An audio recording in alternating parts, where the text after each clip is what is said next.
Welcome to Jayasree's kitchen.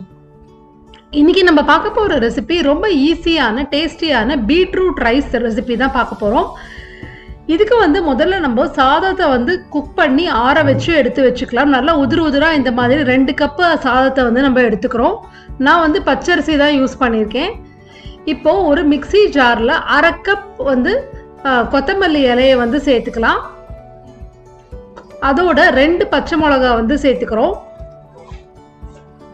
இதோட 4 பல்லு பூண்டு சேர்த்துட்டு இதெல்லாத்தையும் ஒரு பேஸ்ட்டாக அரைச்சி எடுத்துக்கலாம். தண்ணி கொஞ்சம் கூட சேர்த்துக்க வேண்டாம். இது அரைக்கும் போது கொஞ்சம் பரபரன்னு தான் இருக்கும் பேஸ்ட்டு, ஃபைன் பேஸ்ட்டாக ஆகாது.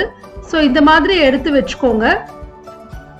இப்போது ஒரு கடாயில் 3 டீஸ்பூன் எண்ணெய் சேர்த்துட்டு அதில் கடுகு, உளுத்தம்பருப்பு, கடலைப்பருப்பு இதெல்லாம் நம்ம சேர்த்துக்கலாம். இது சேர்த்துன்றதுக்கு அப்புறமா இதை ஒரு நிமிஷம் நல்லா வறுத்துன்ட்டு அதுக்கப்புறமா அதில் நான் ஒரு 2 டேபிள் ஸ்பூன் வேர்க்கடலை சேர்த்துக்கிறேன். நீங்கள் முந்திரி பருப்பு கூட வேணும்னா இதில் சேர்த்துக்கலாம். வேர்க்கடலை நல்லா கிரன்ச்சியாக ஆற அளவுக்கு நம்ம நல்லா வறுத்துக்கலாம். அதுக்கப்புறமா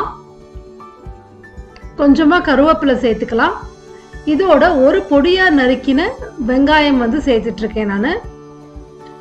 இதெல்லாத்தையும் நல்லா நம்ம உப்பு கொஞ்சம் சேர்த்துட்டு வதக்கிக்கலாம். இந்த வெங்காயம் நல்லா வதங்கினதுக்கு அப்புறமா நம்ம இந்த அரைச்சி வச்சுருந்தோம் இல்லையா, அந்த கொத்தமல்லி இதெல்லாம் பச்சை மிளகா, பூண்டெல்லாம் அதை இதில் நம்ம சேர்த்துக்கிறோம். சேர்த்துட்டு இதை ஒரு 2 நிமிஷம் நம்ம வதக்கிக்கலாம். இந்த பச்சை வாசனை, பூண்டோட பச்சை வாசனை நம்மளுக்கு போயிடும். ஸோ இது வதக்கினதுக்கு அப்புறமா இதில் 1 கப் துருவின பீட்ரூட் நான் சேர்த்துக்கிறேன். பீட்ரூட் ரொம்ப ஈஸியாக குக் ஆகிடும். ஸோ நம்ம 1 நிமிஷம் இதை வதக்கினா போகிறோம். பீட்ரூட்டுக்கு பதிலாக கேரட் கூட நீங்கள் சேர்த்துக்கலாம். துருவின கேரட் கூட சேர்த்துக்கலாம். இப்போ இதெல்லாத்தையும் 1 நிமிஷம் குக் பண்ணதுக்கு அப்புறமா இப்போ நான் இங்கே வேக வச்சுருந்த சாதத்தை இதில் சேர்த்துக்கிறோம்.